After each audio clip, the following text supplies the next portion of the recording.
भाजपा सलाह दे रही है कि दलित मुख्यमंत्री दो, तो हमने भाजपा को नेक सलाह दिया। अच्छा, आपके पास तो बेहतर ऑप्शन है चिराग पासवान, हाँ, आप बना दो। अंबेडकर जी, काशीराम के बाद जो आइडियोलॉजिकल दलितों की या समाज के पिछड़ों की बात, सर्वहारा की बात करने वाले और एक बेहतर भूमिका निभाने वाले एक प्रखर राजनेता भी और एक बहुत ही अनमोल बेमिसाल लीडरशिप रहा है रामविलास पासवान जी का। लेकिन आजकल राजनीतिक व्यक्ति का मापदंड क्या है? जिसके पास जात पात का कोई वोट बैंक हो, हिंदू मियाँ करने का अपार संभावना हो, बैकवर्ड फॉरवर्ड को गरियाने की संभावना हो, मतलब आप कितना दोगलई और दलाली कर सकते हैं, दुष्टई कर सकते हैं, तब मापदंड होता है। अब मैं उसमें कहीं फिट बैठता ही नहीं हूँ। नमस्कार, आप एचएस बिहार देख रहे हैं। मैं हूँ अक्षय आनंद, मेरे साथ पप्पू यादव है। अभी हमने इनका बयान सुना। कह रहे हैं कि अगर राजद बिहार को दलित मुख्यमंत्री दे तो आप उनके साथ जाने को तैयार हैं। भैया, भाजपा ने कभी कल्पना किया क्या? भाजपा सलाह दे रही है कि दलित मुख्यमंत्री दो, तो हमने भाजपा को नेक सलाह दिया। अच्छा, आपके पास तो बेहतर ऑप्शन है चिराग पासवान, हाँ, आप बना दो। अब बताओ देश को, आप इतने दिन में एक भी देश के राज्यों में दलित मुख्यमंत्री की कल्पना किया आपने? अब जहाँ तक राजद को सलाह दे रहे हैं, तो सलाह भी वो वहाँ दे रहे हैं जहाँ असर तो यदि इस सलाह को लालू यादव जी तक पहुँचा देना। अब लालू यादव जी से मेरा आग्रह ज़रूर है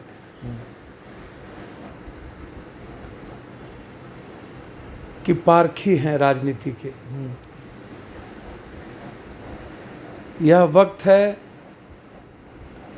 कहावत है, हीरा की पहचान जोहड़ी ही करती है, सोनार और लोहार नहीं करता। तो आज वक्त हो गया है। तो पप्पू यादव चिराग पासवान को हीरा मान रहे हैं, क्यों? नहीं, मैं चिराग पासवान को हीरा मान रहा हूँ, ये नहीं मैंने कहा। हाँ, हीरा की परख मतलब आज वक्त है बिहार के लोक सेवक को हीरा को समझने की, अच्छा, कि वो क्या चाहते हैं। अच्छा, आज मैंने कहा आप दलित हो या अत्यंत पिछड़ा, आप मैंने बीजेपी को चिराग पासवान जी के बारे में कहा हाँ, कि आपके पास ऑप्शन है, आप बनाओ। अच्छा, चिराग पासवान के बारे में पप्पू यादव क्या सोचते हैं? देखिए, बहुत क्लियर है।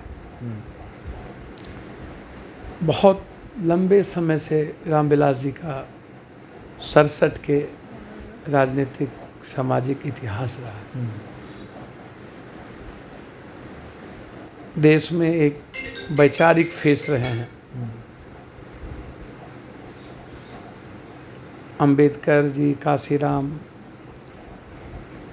के बाद जो आइडियोलॉजिकल दलितों की या समाज के पिछड़ों की बात, सर्वहारा की बात करने वाले और एक बेहतर भूमिका निभाने वाले एक प्रखर राजनेता भी और एक बहुत ही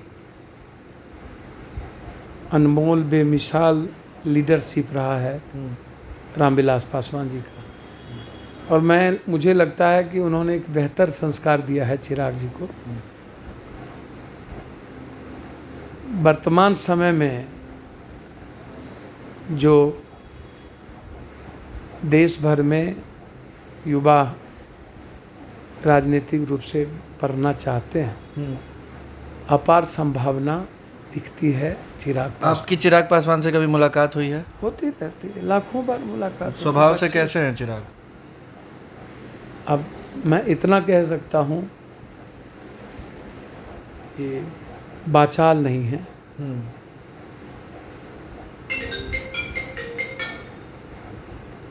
सेलेक्टेड बोलते हैं, उतना ही बोलना है जितना वो उनको समझ है या जितना वो पढ़ते लिखते हैं। बहुत ज़्यादा इंडिविजुअल किसी पर हमला नहीं करते हैं, एक सबसे बड़ी खासियत है। रामविलास जी का जो लोकप्रिय कॉमन लोगों के भीतर जो अटैचमेंट है वर्कर से, थोड़ा सा और देर लगेगा उनको कनेक्ट होने में, लेकिन एक सोबर लीडरशिप, पढ़ा लिखा लीडरशिप, एक विजन लीडरशिप के भीतर जो होता है वो विजन है। अच्छा, विजनरी लीडर हैं। सब गुण एक ही में नहीं होता है। मुझे लगता है कि यदि विजन है, पढ़े लिखे लोग हैं, तो कर सकते हैं, तो आगे भी बहुत सारी चीज़ें अटैच हो। एक परिदृश्य की चर्चा हम करते हैं कि अगर भाजपा और लोजपा एक साथ होती है, चिराग पासवान को सीएम या डिप्टी सीएम भी बनाया जाता है, क्या पप्पू यादव उस गठबंधन में की तरफ आगे बढ़ सकते हैं? देखिए, मैं एक बात बहुत क्लियर बता दूं, हम तो बहुत छोटा, हमको हमारी औकात ही नहीं है सर।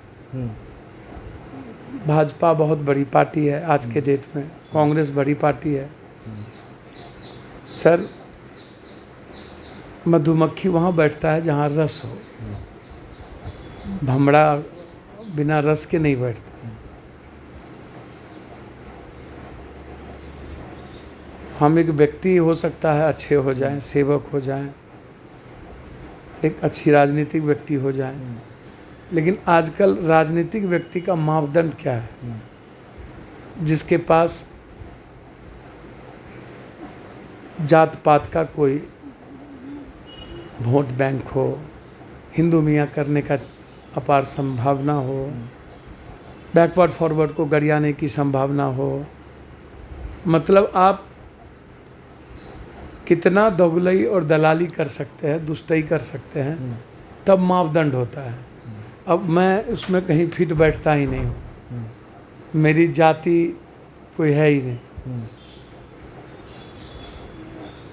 जब मैं जात हूँ ही नहीं, हमको कोई जात मानता ही नहीं है। जाति की बात आती है तो लालू यादव अव्वल में हो जाते हैं, तो पॉलिटिशियन और लोग कहता है तो इसके पास तो जातो नहीं है। तो अब जातो नहीं है तो हमारी औकात तो है नहीं कि मैं बीजेपी या चिराग जी के पास तो कम से कम मूल पूंजी कुछ तो है, 3, 4, 5, 6%। हमारे पास तो अब यूथ लोग या गरीब लोग ही तो कभी किधर चला जाएगा। यूथ की संभावना रहती है, गरीबों की संभावना रहती है, तो उन लोगों को लगता है ये फ्लैक्चुएट वोटर है, ये अस्थाई वोटर तो है नहीं। अच्छा, अभी भाजपा ने ये आरोप लगाया कि राजद दलितों के बारे में बात करी और याद दिलाया 1990 का, जब रामसुंदर दास और लालू प्रसाद यादव मुख्यमंत्री के लिए नॉमिनेट हुए थे। फिर रघुनाथ झा बीच में आते हैं और लालू प्रसाद यादव को चुनाव जितवाया जाता है, एक दलित को हरवाया जाता है। आरोप ये भी लगा कि राजद के शासनकाल में ही सबसे ज़्यादा दलितों का शोषण हुआ। इस पर आपकी क्या राय है? देखिए, मैं आपको बहुत क्लियर बता दूँ,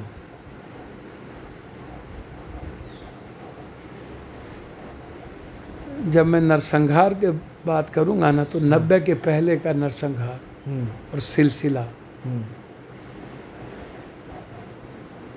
दलितों का बेलछी से लेके बहुत सारे हैं। और उसके बाद लालू यादव के शासन में जब रणवीर सेना, एमएलसी, माले और अन्य नक्सली जितने गिरोह, ये सामाजिक लड़ाइयाँ बढ़ी। अच्छा, तो इसमें बीजेपी की भूमिका मरवाने में ज़्यादा रही। अच्छा, हाँ, जितने लोग दलितों, माले, ये माले की लड़ाई रही बीजेपी के खिलाफ। बीजेपी किसके खिलाफ? ये जो ब्रह्मर्षि समाज ने जो रणवीर सेना बना लिया, कोई कहीं कोई क्रांति सेना, कोई लोरिक्स, कोई कुछ सेना, कोई कुछ सेना। ये जो सामाजिक तनाव बढ़े, जब राजनीतिक आज़ादी और चीज़ें बढ़ी तो सामाजिक तनाव एक तरफ बढ़ा, और उसमें बीजेपी की भूमिका सबसे ज़्यादा रही। कई बार सीपी ठाकुर जी पर आरोप लगा। सीपी ठाकुर जी वैसे इंसान नहीं है। राजनीतिक रूप से बातें आई, रणवीर सेना को संरक्षण देने की बातें आई, कई जगह बातें आई, पद्मश्री हैं, लेकिन बीजेपी के लगभग नेताओं पर कास्ट को, रणवीर सेना को, अन्य चीज़ों को तवज्जो देने के पूरे आरोप लगे। लालू यादव के बारे में मैं इतना बता दूं, उनके सरकार की काल में कोई दलितों पर जुल्म हो, ये चीज़ें बीजेपी का कहना बिल्कुल गलत। राम सुंदर दास जी का मामला बिल्कुल डिफरेंट था। कर्पूरी ठाकुर के बाद विपक्ष के नेता लालू यादव बने थे। और जब चुनाव हुई थी तो मुख्यमंत्री के रूप में लालू यादव का नाम उछाला गया था। और चुनाव के बाद शीर्ष नेता में अलग अलग ग्रुप थे, जिसमें एक राम सुंदर दास जी भी ग्रुप थे, चंद्रशेखर जी का अलग ग्रुप था, बीपी सिंह जी का अलग ग्रुप था, और देवीलाल, मुलायम सिंह, शरद, ये लोग अलग ग्रुप थे, जिसमें लालू यादव सक्सेस हुए।